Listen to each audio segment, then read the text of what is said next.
Ika-49 na kabanata. Deadweight, pabigat. Matapos ipaliwanag ni Jinwoo kung ano ang Red Gate, muling nagpakilala si Kim Chul isang A-rank hunter, at sinabing responsibilidad niya ang kaligtasan ng lahat. At sinabing hindi niya masisiguradong lahat ay mabubuhay at makakaligtas, dahil aabutin pa ng 2 buwan bago magkaroon ng dungeon break. At posibleng nasa B-rank o mas mataas pa na antas ang lugar na kinaroroonan nila, at mahirap panatilihin ang kaligtasan ng lahat, lalo pa at napakarami nila. Kung kaya naisip niya na bumuo ng hiwalay na grupong sasama sa kanya upang i-clear ang dungeon. Bagamat nagulat si Jinwoo sa sinabi ni Kim Chul, hindi muna ito nagsalita, at nagpas siyang makinig muna sa nais pa nitong sabihin. Ayon pa kay Kim Chul, hindi siya maghihintay na mamatay sa lamig o ma-ambush lamang, kung kaya kahit mag-isa lang siya ay susubukan niyang i-clear ang dungeon. Tinanong nito kung sino ang nais sumama sa kanya. Nagpa siya namang sumama kay Kim Chul halos lahat ng B-rank hunter. Habang nagmamasid, naisip naman ni Jinwoo na marahil iniisip ng mga hunter na iyon, na mas mataas ang tsansa nilang makaligtas kung sasama kay Kim Chul. Biglang itinulak ni Kim Chul ang isa sa mga hunter, at sinabing wala siyang balak isama sa team na bubuoin ang mga nasa C-rank o mas mababa pang antas.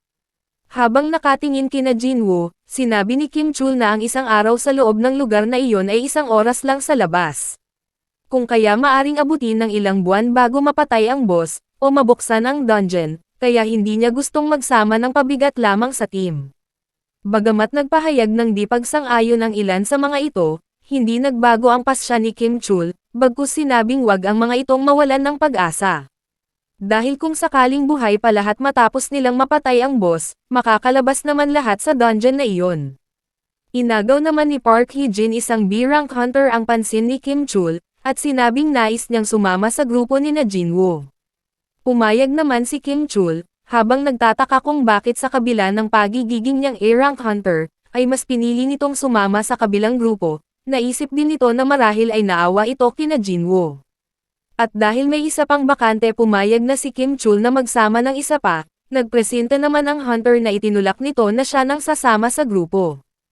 Habang naglalakad si Park Hee-jin, sinadya nitong iparinig kay Jinwoo, ang kanyang iniisip na hindi daw man lang nakita ni Kim Chul ang mga palaso nang atakihin sila ng mga Hayeki. Saka lumingon at tinanong kung isa ba talagang i-rank si Jinwoo, habang nakangiti dito. Tumingin naman ito ng seryoso dito, saka nagtanong din kung bakit kalmado ang mga ito, sa kabila ng pagiging baguhan lamang. Sinagot naman ito ni Hee-jin, at sinabing ang unang itinuro sa pagsasanay nila, ay lahat ng bagay ay pwedeng mangyari sa loob ng dungeon. At si Kim Chul ay nakatanggap ng espesyal na pagsasanay, dahil nakatakda itong sumali sa pangunahing grupo ng White Tiger Guild. Bago tuluyang maghiwalay, sinabi ni Kim Chul na susundan nila ang daan, habang sina Jinwoo naman ay nagdesisyong magtungo sa kagubatan. Naglakad na ang mga ito patungo sa piniling puntahan, at tuluyan ng nagpaalam sa isa't isa. Samantala, habang tinatahak nila ang daan sa kagubatan, sumabay si Jihin kay Jinwoo, at ipinaalala ditong hindi pa sinasagot ang tanong niya. Ibinaling ni Jinwoo sa iba ang kanyang tingin at nagpatuloy sa paglakad, habang sa isip naman ni Hee-jin sigurado siyang si Jinwoo ay A-rank o maaring S-rank hunter. Sa kabilang bahagi naman, habang naglalakad ang grupo ni Kim Chul, hindi nito mapigilan ang inis na nararamdaman. Nagtataka namang nagtanong ang isa sa kasama niya. Itinuro naman ni Kim Chul ang marka sa puno, na nagpapahiwatig na teritoryo ng mga ice bear ang kagubatan, at sinabi pa nitong dahil sa walang karanasang A-rank hunter, malalagay sa delikadong sitwasyon ang mga inosenteng tao, at ayon pa sa kanya maaring hindi ito nagkaroon ng tamang pagsasanay at hindi naturuan ng maayos dahil isa lang itong A-rank hunter. Napaisip naman si Kim Chul dahil sa pagkakaalam niya ay mga C-rank at B-rank ang kasama nito sa grupo, ngunit base sa nakita niya, tila si Jinwoo ang naging leader ng team nila. Sinabi ni Kim Chul na itutuloy lang nila ang plano, saka itinaas ang sandata at naghanda. Samantala, sa labas ng dungeon matapos sabihin ni Mr. An na isa lamang A-rank, ang hunter na pumasok kasama ng team nila, ay ipinaliwanag nitong, sigurado siyang na-reawaken si Sang Jinwoo, ngunit dahil sa nais niyang makuha ang tiwala nito, ay inilihim na lang niya ang mga nalaman tungkol dito. Tinanong ni Baekhyun Ho kung sigurado ba si Mr. An sa bagay na iyon, Sumagot naman ito at sinabing hindi siya binigyan ni Jinwoo ng siguradong kasagutan, kung kaya sa ngayon ito ay pawang mga espekulasyon lamang. Habang sinasabi ni Baekhyun-ho na ang tanging maasahan lamang nila sa ngayon ay si Kim Chul, sa isip naman ni Mr. An ay kung makikita nito si Sung Jinwoo sa personal tiyak na mauunawaan siya nito. Nagsalita naman si Ju Sung-chan ang manager ng First Division ng Surveillance Department, at sinabing tiwala ito sa kakayahan ni Kim Chul. Dahil kahanga-hanga ang mga ipinakita nito sa pagsasanay, at ang lakas at galing nito ay maiihaling tulad sa mga pangunahin at pinakamahuhusay na miyembro ng White Tiger Guild. Tila nabuhayan naman ng loob ang master ng White Tiger Guild na si Baekhyun-ho sa narinig, dahil para dito isa si Kim Chul sa talentong hindi dapat mawala sa guild nila.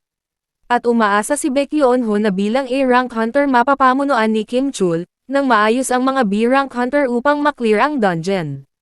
Muli namang nagsalita si Jun Sung-chan, at nagmamayabang na sinabing kahit pa na-reawaken si Sung Jinwoo. Kung ikukumpara ito kay Kim Chul siguradong milya-milya ang layo ng mga kakayahan ng mga ito, lalo na kung ang pagbabasehan ay ang pundasyon ng kaalaman at kasanayan. Buo ang loob namang sinabi ni Mr. An na malalaman nila kung sino ang tama, kapag lumabas na ang mga ito sa loob ng dungeon. Nagulat ang lahat ng pumarada ang isang magarang kotse. Bumukas ito at bumaba ang S-rank hunter na si Hwang Dong-soo, mula sa Scavenger Guild na nakabase sa US. Naglakad ito papalapit habang nagtatanong kung anong nangyari sa lugar na iyon, dahil ang pagkakaalam niya ay isa lamang C-rank ang gate na nagbukas doon. Tinanong din nito kung bakit naruroon din ang master ng White Tiger Guild na si Baekhyun-ho. Galit naman itong lumingon kay Hwang Dong-soo, habang nagtataka kung bakit ito naruroon. Di naman maitago ni na Mr. An Sang-min at Ju Sung-chan ang pagkabigla nang makita si Hwang Dong-soo. Lumapit si Hwang Dong-soo at binati si Baekhyun-ho. Tinanong naman nito kung bakit ito naruroon sa Korea. Sinabi ni Hwang Dong-soo na maliit talaga ang mundo, dahil bumisita lamang siya upang asikasuhin ang isang bagay, ngunit napadpad siya sa lugar na iyon. Galit na muling tinanong ni Baekhyun-ho si Hwang Dong-soo kung anong ginagawa nito sa area ng White Tiger Guild, gayong dapat ay nasa US ito. Sa halip na sagutin iyon, tinanong ni Hwang Dong-soo kung sumali ba sa guild nila ang talon ng hunter na iyon. At anong naisipan ng mga ito para tanggapin iyon, at kung bakit ng mga ito isinali sa guild nila ang A-rank hunter na iyon. Naguguluhan namang tinanong ni Baekhyun-ho kung sino ang tinutukoy nito. Sinabi ni Hwang Dong-soo na ang A-rank hunter na si Sung Jinwoo ang tinutukoy niya, nakapapasok lamang sa loob ng gate na iyon. Habang iniisip ni Baekhyun-ho kung paanong nakilala nito si Sung Jinwoo, at kung bakit nito iyon hinahanap. Lumapit si Hwang Dong-soo at hinawakan ang lagusan habang tila sinisigurado nito kung red gate ba talaga iyon, saka sinabing hindi siya makapaniwalang matapos niyang maglakbay ng malayo. Nakulong pala sa loob ng red gate ang taong hinahanap niya. Saka dismayadong sinabi na mahirap makaharap si Sung Jinwoo. Nagtataka naman si Baekhyun-ho kung bakit lahat ng pansin ay nakatuon kay Sung Jinwoo. Ika-50 kabanata, The Legion of the Undead. Inutusan ni Kim Chul ang mga kagrupo na humanda, nang makita nito ang paparating na mga ice bears. Inatake ng isa sa mga ice bears si Kim Chul ngunit nasanggan naman nito, at sa kagamit ang sandata ay isa-isa niyang pinaslang ang mga halimaw. Humahanga namang pinuri ng mga kasamahan ang mahusay na kakayahan ni Kim Chul, na mag-isang natalo lahat ng halimaw at napatay. At ayon pa sa mga hunter hindi na sila magugutom kahit pa ilang araw dahil sa madami ang karne na makukuha nila sa mga napatay na ice bears. Naisip naman ni Kim Chul na sa lakas niya, ay kayanan niyang matalo ang maraming mga halimaw na kagaya noon, at siya lamang ang tanging may kakayahang lumaban sa kanilang lahat. Naalala din niya ang team ni na Jinwoo at nasabi na malamang nakain na ang mga iyon ng mga ice bears. Inutusan din ni Kim Chul ang mga kasama na maging alerto sa lahat ng pagkakataon, lalo na't hindi pa sila tuluyang nakakalabas sa kagubatan. Samantala habang naglalakad sina Jinwoo sa kagubatan, pinigilan ang mga ito ni Park Hee-jin, at sinabi kay Jinwoo hindi na sila dapat pang tumuloy. Lumingon naman si Jinwoo at nagtanong kung bakit.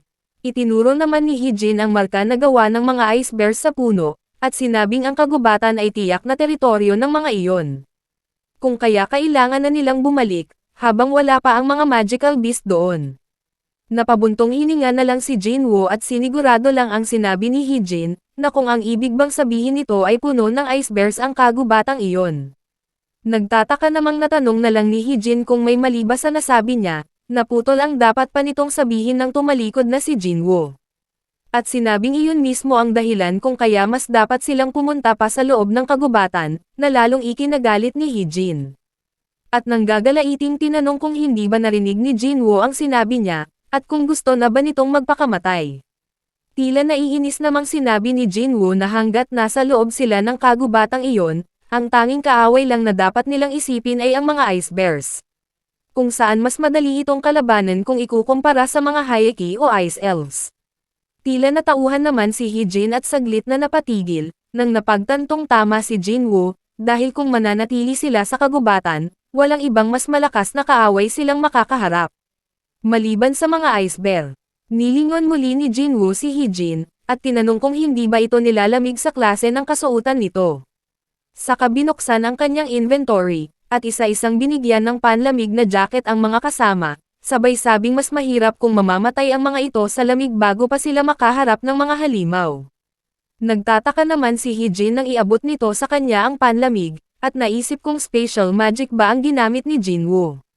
Maging ang mga kasamahan nila ay namangha din, dahil ang pagkakaalam nila ang spatial magic ay limitado lamang hanggang 3 gamit ang kayang ilabas. Kung kaya napatanong na lang ang isa kung anong klaseng tao kaya ito, sinabi din ng nagulat na si Song Yi kung sino ba talaga si Jinwoo. Hinawakan naman ni Jinwoo ang ulo ng namumulang si Song Yi, saka sinabing siya ang nagdala dito sa lugar na iyon, kung kaya responsibilidad niyang protektahan ito. Ngunit kapalit noon ay huwag na itong magtatanong ng kahit na ano sa kanya, lumingon din siya sa 3 pa, at sinabing ganoon din ang mga ito. Sinabi niya sa 3 wag ang mga itong magtatanong ng kahit na ano, at wag aasa ng kahit ano pa sa kanya. Naramdaman naman ni Jinwoo ang tila mabibigat na hakbang na papalapit sa kanila, biglang lumitaw ang isang malaking ice bear sa kanilang harapan. Naikinatakot naman ng iba pa nilang kasamahan, dahil mataas na antas ng halimaw ito. Alerto namang inilabas ni Hee-jin ang kanyang sandata at sinabing dapat talaga ay hindi sila pumasok sa lugar na iyon. Akmang susugod si Hee-jin habang nagbibigay ng instruction, nang biglang hilahin ito ni Jinwoo, galit namang tumingin dito si Hee-jin, at tinanong kung anong ginagawa nito. Sinabi naman ni Jinwoo, nililinaw niya lang na siya ang tatalo lahat sa mga magic beast doon, saka binitawan si Hee-jin at pumunta sa harapan. Bagamat hindi sang-ayon, dahil isang high-ranking beast ang ice bear, wala nang nagawa pa si Hee-jin kundi ang umatras at manood na lang. Samantala nasa isip ni Jinwoo, na hindi niya pwedeng palampasin ang pagkakataon na makakuha ng experience points. Nagpalit siya ng titulo, mula sa Conqueror of Adversity na nagpapataas ng stats niya na katumbas ng nawalang health points. Patungo sa titulong Wolf Slayer, kung saan napapataas ng 40% ang lahat ng abilidad niya, kapag nakikipaglaban sa mga beast type na kaaway. Umatake ang ice bear kay Jinwoo na naiwasan naman nito, saka tumalon ng mataas. Tiwala si Jinwoo sa kasalukuyan niyang antas, at aktibong titulo, makakaya niyang mapabagsak ang ice bear gamit ang mga kamay lamang niya. Sinuntok ni Jinwoo ng ubod ng lakas ang ice bear na hindi na nakaiwas, at dahil nga sa lakas ng impact agad na napuruhan ang ulo nito na naging dahilan ng kamatayan. Halos hindi makapaniwala ang mga kasamahan ni Jinwoo sa nasaksihan, dahil hindi nila akalaing mapapabagsak nito ang mataas na antas ng halimaw sa isang suntok lamang. Naupo si Jinwoo sa ulo ng ice bear, habang hawak ang kanyang kamay, at natutuwa ito dahil muli siyang nag-level up.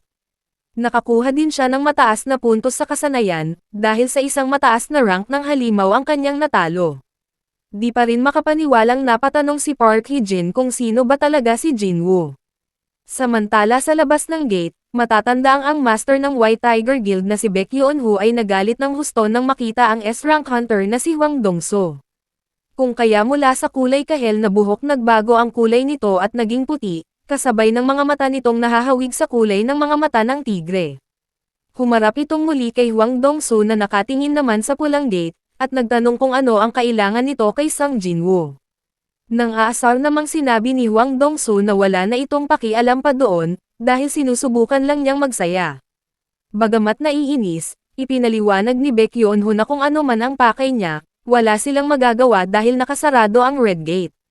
At ang loob ng lagusang iyon ay hindi pangkaraniwang dungeon, dahil maaring mapunta ang mga hunter, na pumasok doon sa napakainit na disyerto. O sa kagubatang puno ng nakalalasong insekto at mga ahas, o kaya naman ay sa nagyayelong kaparangan, kung kaya mas mataas ang tsansa na mamatay ang mga ito kesa makabalik ng buhay. Sinabi naman ni Wang Dongsu, na gusto sana niyang pumasok o makita ito ng personal, ngunit hindi niya akalaing makakatagpo siya ng ganoon kabihirang pagkakataon. Habang nakatayo pa rin sa harap ng Red Gate, nasabi nitong napakagulo ng sitwasyon, kung kaya may dapat siyang malaman, at hindi na niya mahihintay pa ang dungeon break. Nakatingin naman si Wu Jinchul, habang nasa isip na maswerte si Sang Jinwoo, kung makakabalik ito ng buhay, dahil kahit si Wang Dongsu ay walang magagawa sa Red Gate. Samantala, matapos makakuha ng karne sina Jinwoo mula sa napatay na ice bear, iniihaw nila ito at sinimulan ng kainin, hindi mababakas sa mukha ng mga ito. Ang takot o pangamba sa kabila ng pagkakulong sa loob ng Red Gate. Tila nagkakampang lang ang mga ito habang masayang nagkukwentuhan. Nag-uusap sina Jinwoo at Song Yi, tungkol kay Jin-a. Tinanong nito kung totoo bang wala itong ginagawa kundi mag-aral lamang, at kung ang inilalagay ni Jin-a sa dingding ng kanyang silid ay dictionary sa halip na wallpaper. Pinabulaanan naman ito ni Jinwoo, at sinabing katulad din ng iba si Jin-a, na walang ginawa kundi matulog, kumain at maglaro. Inisip ni Song Yi na nagsisinungaling lang si Jinwoo, dahil sa matataas ang marka ng kaibigan na si Jin-a. Sinabi naman ni Jinwoo na maging siya ay hindi rin makapaniwala, dahil minsan ay magkasama pa silang naglalaro sa arcade ng kapatid. Sa kabilang banda naman nag-uusap si Park Hee-jin at Go Myung-hwan, dahil napansin ng mga itong bumaba ang bilang ng mga ice bear, na umaatake sa kanila. At ayon nga kay Hee-jin dahil iyon sa kanilang captain na si Jinwoo, na sumang-ayon naman ang kausap, dahil nakita nila mismo nang mapatumba nito ang ice bear sa isang suntok lamang. Matapos kumain ay tumayo na si Jinwoo, nagtataka namang nagtanong si Park Hee-jin, kung saan ito pupunta. Sinabi ni Jinwoo kailangan na niyang mag-ehersisyo, dahil kung hindi niya gagawin iyon ay magkakaroon siya ng penalty. Habang naglalakad palayo si Jinwoo, iniisip naman ng mga kasamahang kakaibang tao talaga ito, dahil kahit pa nasa loob na sila ng dungeon, ay naisip pa nitong mag-ehersisyo. Naiinis naman si Jinwoo habang ginagawa ang kanyang daily quest, habang sinasabing hindi niya pwedeng iwan ngayon ang mga kagrupo, at pumunta sa penalty zone. Matapos makumplito ang kanyang quest bumaba na si Jinwoo sa puno, at nagdesisyong manghunting ng mga halimaw. Mula sa gitna ng kagubatan nagsilabasan ang napakaraming ice bears, na patungo sa nakatayong si Jinwoo. Bago pa nga makaatake, ang mga halimaw ay tinawag na ni Jinwoo ang kanyang hukbo. Mula sa kanyang anino, unti-unting lumitaw at nagkahugis ang kanyang mga kawal, na pinamumunuan ni Igress, kasama ang kanyang tatlong shadow magician. At sa likod nga ni Jinwoo ay nakatayo ang kanyang Legion of the Undead, na tila nakatago lang sa kanyang anino at naghihintay ng iuutos niya.